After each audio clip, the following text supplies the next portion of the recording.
안녕하세요, 여러분. 오늘도 건강한 하루 보내고 계신가요?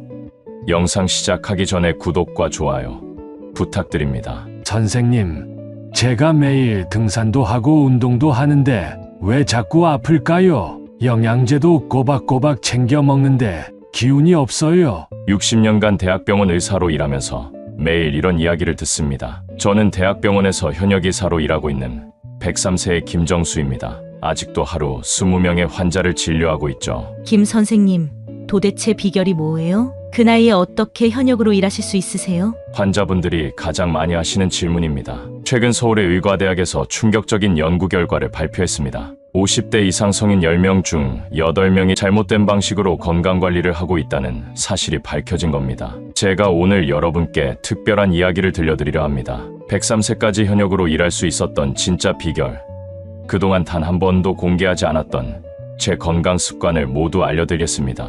아니, 등산보다 더 좋은 게 있다고요? 네, 맞습니다. 건강의 비밀은 우리가 생각했던 것과 전혀 다른 곳에 있었습니다. 지금부터 제가 오랜 기간의 임상 경험을 통해 발견한 장수의 비밀을 낱낱이 공개하겠습니다. 여러분의 건강한 삶을 위한 특별한 여정, 함께 시작해 보시겠습니까? 오랜 기간 수많은 환자를 만나면서 제가 발견한 가장 중요한 사실이 있습니다. 건강의 시작점은 마음가짐입니다. 김 선생님, 그게 무슨 말씀이세요? 류마티스는 완치가 힘들다면서요? 지난달 제 진료실을 찾아온 67세 류마티스 환자분 이야기를 들려드리겠습니다. 손가락 관절이 심하게 휘고 무릎도 아파서 걷기 힘들었습니다. 15년간 류마티스로 고생하셨죠. 약도 많이 드셨고 치료도 꾸준히 받으셨습니다. 선생님, 저는 이제 평생 이렇게 살아야 하나요? 손주들 안아줄 수도 없고. 눈물을 흘리시던 그분의 모습이 아직도 선명합니다. 미국의 의학회에 따르면 류마티스 환자의 정신건강 상태가 증상 개선에 큰 영향을 미친다고 합니다. 실제로 우울감이 있는 환자는 통증이 2배 더 심하게 느껴진다는 연구 결과도 있습니다. 약물 치료도 중요하지만 마음가짐을 바꾸는 것부터 시작해보자고 제안했습니다. 매일 아침 거울을 보며 오늘은 어제보다 조금 더 움직일 수 있다고 외치기, 잠들기 전 작은 성취에 감사하기, 오늘은 집 앞까지 걸을 수 있어서 감사합니다. 손가락으로 숟가락을 잡을 수 있어서 감사합니다. 3개월 후 놀라운 변화가 시작됐습니다. 통증 수치가 30% 감소했습니다. 의학적으로도 염증 수치가 눈에 띄게 줄었죠. 물론 완치된 것은 아닙니다. 하지만 휠체어를 밀어야 했던 분이 이제는 지팡이만으로 보행이 가능해졌습니다. 의학계에서는 긍정적인 마음가짐은 스트레스 호르몬인 코티솔 수치를 낮추고 자연적으로 통증 완화 물질인 엔돌핀 분비를 촉진하는 것으로 나타났습니다. 또한 긍정적 심리 상태가 전반적인 면역 기능 향상과 연관이 있다고 보고했습니다. 류마티스는 완치가 어려운 병입니다. 하지만 완치만이 답은 아닙니다. 증상과 함께 살아가는 법을 배우는 것, 그것이 더 중요합니다. 여러분도 지금 당장 시작하실 수 있습니다. 처음에는 어색하고 쑥스러울 수 있습니다. 하지만 이런 작은 습관이 우리 몸의 면역력을 높이고 통증을 감소시킵니다. 특히 만성질환의 경우 스트레스는 증상을 3배 이상 악화시킵니다. 하지만 감사 습관만으로도 스트레스 호르몬인 코티솔이 현저히 줄어든다는 사실이 최근 연구를 통해 입증되었습니다. 제가 103세에도 현역으로 일할 수 있는 첫 번째 비결은 바로 이 마음가짐입니다. 하지만 마음가짐만으로는 부족합니다. 더 중요한 것이 있죠. 바로 우리 몸의 70%를 차지하는 면역력의 근원, 장 건강입니다. 여러분, 우리 몸의 면역력이 어디에서 시작되는지 아십니까? 제가 오랜 기간의 임상 경험을 통해 확신하게 된 놀라운 사실이 있습니다. 우리 몸의 면역력 70%가 장에 있다는 것입니다. 김 선생님, 정말인가요? 저는 운동만 열심히 했는데. 지난주 제 진료실에 찾아온 환자분이신데 매일 새벽 등산을 다니고 운동을 하시는 분이었습니다. 하지만 자꾸 피곤하고 감기에 자주 걸리신다고 호소하셨죠. 검사 결과는 어떻게 나왔을까요? 장내 유익균이 정상치의 절반도 안 되는 상태였습니다. 아무리 좋은 음식을 먹어도 장이 건강하지 않으면 영양분을 제대로 흡수할 수 없습니다. 마치 구멍난 양동이에 물을 붓는 것과 같죠. 제가 실천하고 있는 장 건강관리법을 공개하겠습니다. 첫째, 매일 아침 공복에 미지근한 물 1컵을 마십니다. 찬물은 장을 수축시키기 때문에 반드시 미지근한 물이어야 합니다. 둘째, 식사는 천천히 최소 20분 이상 여유를 가지고 합니다. 한 끼 식사에 쏟는 시간이 장 건강을 좌우합니다. 셋째, 식사는 컬러풀 식탁을 기억하세요.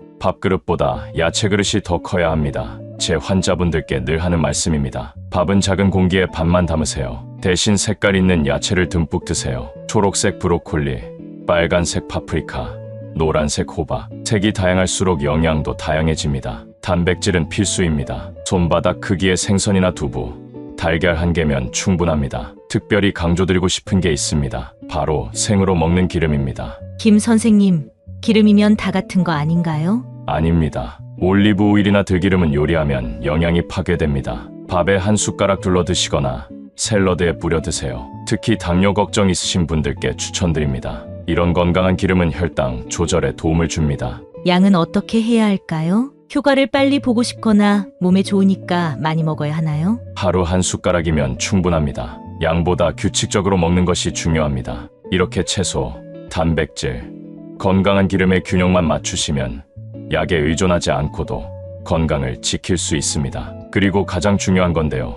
여러분은 식사 후 어떻게 하시나요? 오랜 기간의 임상 경험을 통해 깨달은 중요한 사실이 있습니다. 장 건강의 핵심은 식사 후 10분에 있었습니다. 김 선생님, 식사 후에는 쉬어야 하지 않나요? 지난주 진료실에 찾아온 65세 당뇨병 환자분 이야기를 들려드리겠습니다. 혈당 조절이 잘 안 되어 인슐린 용량을 계속 늘려야 했습니다. 알고 보니 식사 후 바로 소파에 누워 계셨더군요. 식사 후 바로 눕는 것은 마치 자동차 시동을 켜놓고 기름을 넣는 것과 같습니다. 소화도 안 되고 혈당도 치솟게 됩니다. 연구팀의 발표에 따르면 식사 후 10분 가벼운 산책만으로도 식후 혈당이 평균 30 감소한다고 합니다. 제가 30년째 실천하고 있는 식후 관리법을 공개하겠습니다. 식사가 끝나면 시계를 봅니다. 딱 10분만 투자하세요. 집 앞 한 바퀴를 천천히 걷는 겁니다. 날씨가 안 좋으면 어떻게 하나요? 실내에서도 가능합니다. 거실을 천천히 걸으세요. 제자리 걸음도 좋습니다. 중요한 건 움직임입니다.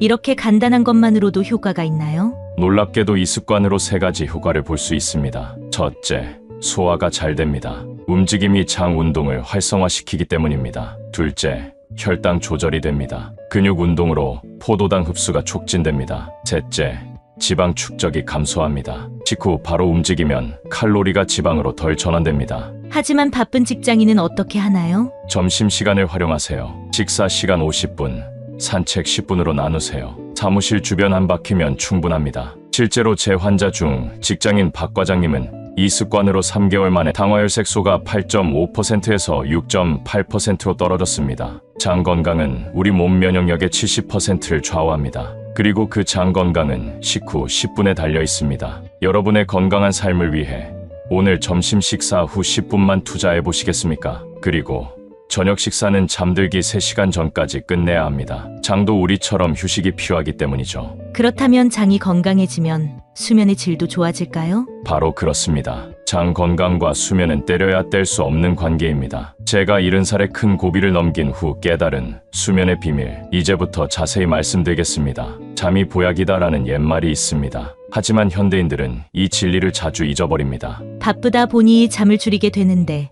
정말 위험한가요? 제 경험을 말씀드리겠습니다. 시간이 없다고 잠을 줄이는 것은 스마트폰을 매일 충전하지 않으면 전원이 꺼지잖아요. 그런 스마트폰처럼 잠을 줄이면 우리 몸도 결국 꺼지게 돼 있습니다. 당시 저는 하루 4시간 수면으로 버텼습니다. 많은 환자를 진료하기 위해서였죠. 그 결과 면역력이 급격히 떨어져 한 달간 입원했습니다. 의사 선생님도 쓰러지실 수 있나요?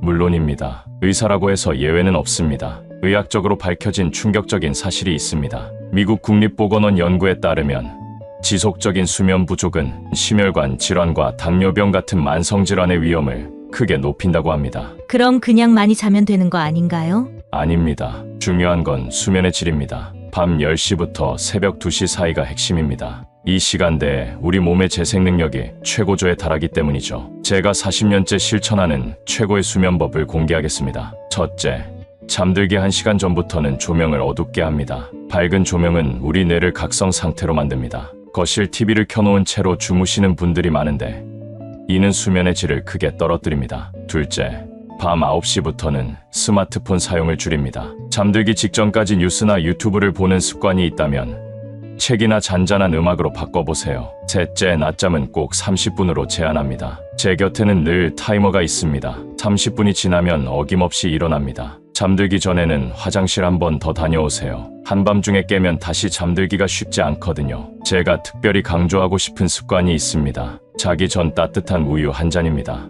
우유에 들어있는 트립토판이라는 성분이 수면 호르몬인 멜라토닌 생성을 도와줍니다. 실제로 미국 수면의학회 연구에 따르면 취침 전 따뜻한 우유를 마시면 평균 30분 일찍 잠들고 수면의 질도 20 향상된다고 합니다. 그런데 베개는 어떤 걸 사용하시나요? 베개 높이는 어깨 너비의 3분의 1이 가장 좋습니다. 저는 수건으로 높이를 조절합니다. 비싼 베개가 중요한 게 아닙니다. 하지만 선생님, 이렇게 자면 운동할 시간이 없잖아요? 운동은 열심히 많이 하면 좋다던데요? 잠깐만요. 여기서 큰 오해가 있습니다. 미국 학회의 최신 연구에 따르면 과도한 운동은 오히려 건강을 해칠 수 있다고 합니다. 특히 중년 이후에는 격렬한 운동보다 적절한 강도의 운동이 더 중요합니다. 그리고 과도한 등산이나 무리한 운동은 관절 연골을 마모시켜 퇴행성 관절염을 앞당길 수 있다고 합니다. 제가 103세까지 현역으로 진료할 수 있었던 운동 비결을 공개합니다. 아침에는 의자에 앉아서 하는 간단한 스트레칭으로 시작합니다. 의자에 앉아 다리를 쭉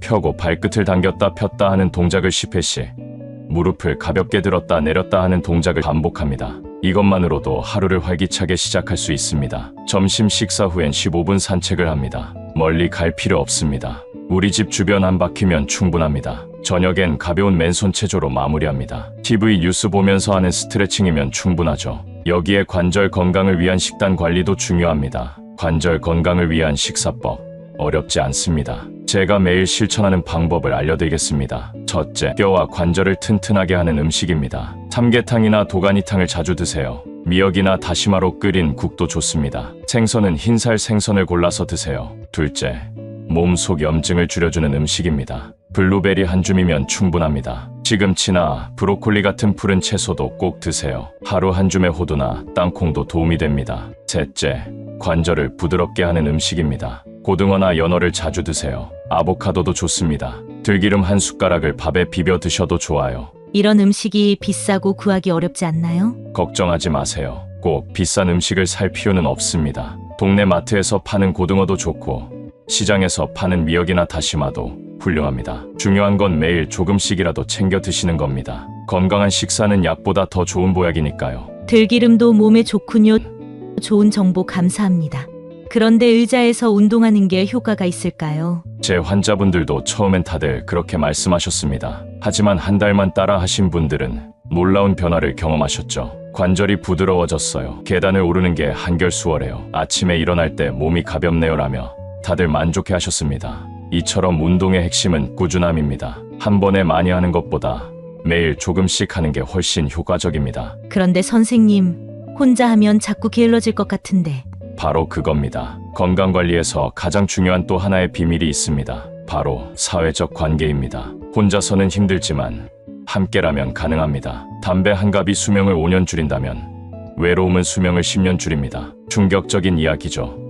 미국의 의대 연구진이 발표한 내용입니다. 지난달 제 진료실에서 만난 특별한 분의 이야기를 들려드리겠습니다. 평생을 교사로 지내다 퇴직하신 김 선생님입니다. 퇴직하고 나니 말 한마디 할 사람이 없더라고요. 학교에선 하루 종일 아이들과 이야기했는데 이제는 TV 소리가 제 목소리를 대신하고 있어요. 혈압약을 2배로 늘려도 혈압은 계속 올랐습니다. 우울증 약을 처방해도 표정은 더욱 어두워졌죠. 검사 결과도 점점 나빠졌습니다. 그러던 어느 날 우연히 동창회 모임에 나가게 되었습니다. 처음엔 망설였어요. 다들 잘 지내는데 나만 이렇게 된 것 같아서. 하지만 막상 가보니 모두가 비슷한 고민을 안고 있었습니다. 겉으로는 멀쩡해 보이는 친구도 불면증으로 고생하고 있었고 화려해 보이는 친구는 자녀 걱정에 밤잠을 설쳤습니다. 알고 보니 나만 힘든 게 아니더라고요. 다들 비슷한 걱정을 안고 살아가고 있었어요. 그래서 오히려 마음이 편해졌죠.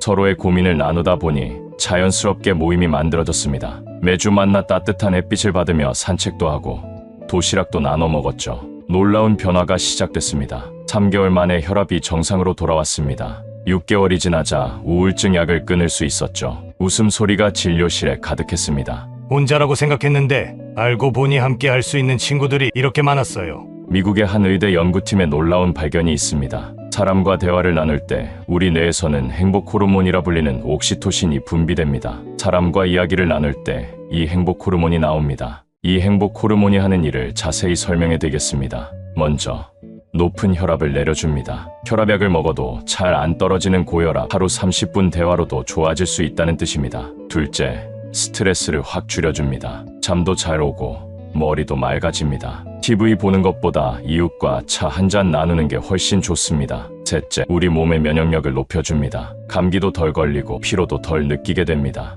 말 그대로 병원 갈 일이 줄어드는 거죠. 넷째, 몸의 통증도 줄여줍니다. 무릎이 아프고 허리가 아프신 분들, 즐거운 대화 속에서는 통증도 잊게 됩니다. 다섯째, 기억력도 좋아집니다. 치매 걱정하시는 분들 많으시죠?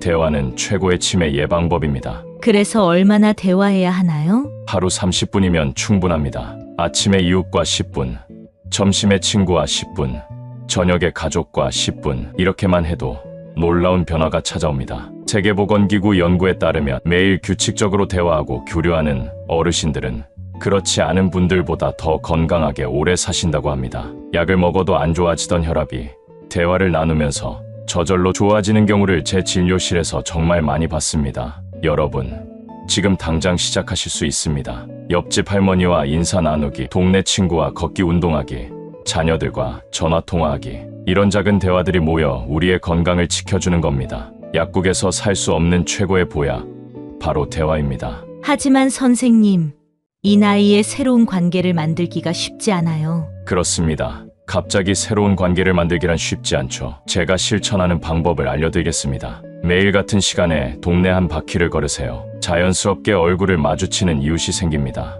일주일에 한 번은 자녀와 영상통화를 하세요. 바빠서 못 온다고 해도 목소리만 들어도 좋습니다. 103세 현역의사로 살 수 있는 저의 비결도 바로 이런 관계의 힘이었습니다. 매일 20명의 환자를 만나며 대화하는 것.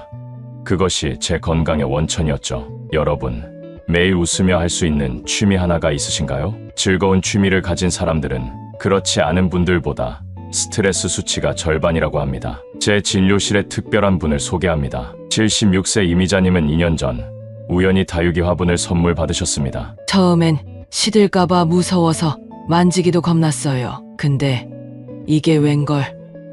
다육이가 저보다 더 튼튼한 거예요. 한 달이 지나고 꽃이 피었을 때 환자분의 표정도 꽃처럼 환해졌습니다. 매일 아침 다육이에게 인사하는 게 일과가 되었고 새순이 나올 때마다 일기장에 기록하셨죠. 이제는 창가에 다육이가 20개나 되네요. 손떨림도 좋아지고 불면증도 사라졌어요. 취미의 종류는 중요하지 않습니다. 다육이가 아니어도 좋습니다. 뜨개질을 하셔도 좋고 글씨를 쓰셔도 좋습니다. 장기나 바둑을 두셔도 좋죠. 중요한 건 매일 기다려지는 즐거움입니다. 미국 노인의학회 연구에 따르면 취미 활동을 하는 동안 우리 뇌에서는 젊어지는 호르몬이 분비된다고 합니다. 나는 재주가 없어서 이제 와서 뭘, 이런 생각은 버리세요. 취미에는 재능이 필요하지 않습니다. 즐거움만 있으면 됩니다. 제가 추천하는 취미 시작하는 방법을 알려드릴게요. 첫째, 어릴 때 하고 싶었던 것을 떠올려 보세요. 둘째, 하루 10분부터 시작하세요. 셋째, 같은 취미를 가진 친구를 만나보세요. 제 환자 중에는 다육이 모임을 만드신 분도 계시고 서예 동호회에 가입하신 분도 계세요. 골프 모임에서 새로운 인생을 찾으신 분도 계십니다. 재미있는 사실은 취미가 늘어날수록 약은 줄어든다는 겁니다. 우울증 약을 줄인 분들, 혈압약을 줄인 분들이 많습니다. 취미는 약으로도 살 수 없는 특별한 치유력이 있습니다. 작은 관심사 하나가 여러분의 인생을 바꿀 수 있습니다. 오늘부터 시작해보시는 건 어떨까요? 여러분의 새로운 취미가 여러분을 기다립니다. 지금까지 제가 103세 현역의사로 살아갈 수 있었던 건강관리의 모든 비밀을 말씀드렸습니다. 이제 마지막으로 이 모든 것을 하나로 묶는 가장 중요한 비밀을 말씀드리겠습니다. 이것이 잘못되면 지금까지 말씀드린 모든 내용이 쓸모 없어질 수 있습니다. 충격적이지만 사실입니다. 제 진료실에서 만난 박영진님의 이야기로 설명드리겠습니다. 이분은 건강관리를 완벽하게 하셨습니다. 운동도 꾸준히 하고 식단 조절도 철저했죠. 그런데 왜 자꾸 아프다고 하실까요? 문제는 강박이었습니다. 건강에 대한 지나친 집착이 오히려 스트레스가 되었던 거죠. 건강관리의 마지막 비밀은 바로 균형입니다. 저도 장 건강에는 신경 썼지만 가끔 피자도 먹었습니다. 규칙적인 수면을 지켰지만 가끔은 저녁 늦게까지 미스트롯을 본다거나 손주와 놀다 늦게 잔 날도 있었죠. 완벽하진 않았지만 꾸준했습니다. 즐겁게 실천했기에 가능했습니다. 완벽한 실천이 아닌 지속 가능한 실천이 중요합니다. 가끔 흐트러져도 괜찮습니다. 중요한 건 다시 시작하는 용기입니다. 마지막으로 오랜 기간 동안의 임상 경험을 통해 깨달은 건강한 삶의 비밀을 정리해 드리겠습니다. 첫째, 건강은 마음가짐에서 시작됩니다. 도서관에서 책을 정리하듯 매일 아침 긍정적인 마음으로 하루를 정리해 보세요. 둘째, 장 건강이 면역력의 핵심입니다. 식사 후 10분 산책만으로도 놀라운 변화가 찾아옵니다. 바쁘시더라도 이 황금 같은 10분 꼭 지켜주세요. 셋째, 수면의 질이 건강을 좌우합니다. 잠들기 전 스마트폰은 멀리하시고 따뜻한 우유 한 잔으로 하루를 마무리하세요. 넷째, 과도한 운동은 오히려 독이 됩니다. 의자에 앉아서 하는 간단한 스트레칭, 하루 15분 산책만으로도 충분합니다. 다섯째, 대화는 어떤 영양제보다 강합니다. 하루 30분의 대화가 5년 더 건강하게 살게 해준다는 걸 잊지 마세요. 여섯째, 취미는 최고의 보약입니다. 다육이를 키우셔도 좋고 글씨를 쓰셔도 좋습니다. 즐거움이 있는 일이라면 무엇이든 좋습니다. 완벽하지 않아도 괜찮습니다. 꾸준히 하는 것이 중요합니다. 일곱 번째, 매일 균형 있는 식사를 하세요. 식사만 잘하셔도 시중에서 파는 영양제 필요 없습니다. 아침에는 채소를 많이 섭취하시고 탄수화물은 적게, 단백질은 많이 섭취해야 합니다. 그리고 올리브 오일이나 들기름은 혈당 수치를 낮추고 당 흡수를 억제해 혈당 수치가 급격히 올라가는 것을 예방합니다. 여러분, 특별한 것은 없습니다. 매일 마시는 미지근한 물 한 잔, 매일 걷는 느린 발걸음, 매일 나누는 따뜻한 대화. 건강한 삶의 비결은 어려운 곳에 있지 않습니다. 우리가 매일 하는 작은 습관 속에 있습니다. 오늘 배우신 내용 전부 실천하려 하지 마세요. 하나부터 시작하면 됩니다. 아침에 일어나서 거울 보며 웃는 것부터 시작해보세요. 혹은 저녁 산책을 나가보세요. 취미 하나를 시작해보는 것도 좋습니다. 건강은 도착점이 아닌 여정입니다. 그 여정을 즐기시길 바랍니다. 지금 이 순간부터 여러분의 건강한 삶이 시작됩니다. 다음 영상에서는 더 좋은 건강 정보를 가지고 찾아뵙겠습니다. 구독과 좋아요, 알림 설정은 저희에게 큰 힘이 됩니다. 댓글로 여러분만의 건강 비결도 함께 나눠주세요. 건강한 모습으로 다음 영상에서 뵙겠습니다. 감사합니다.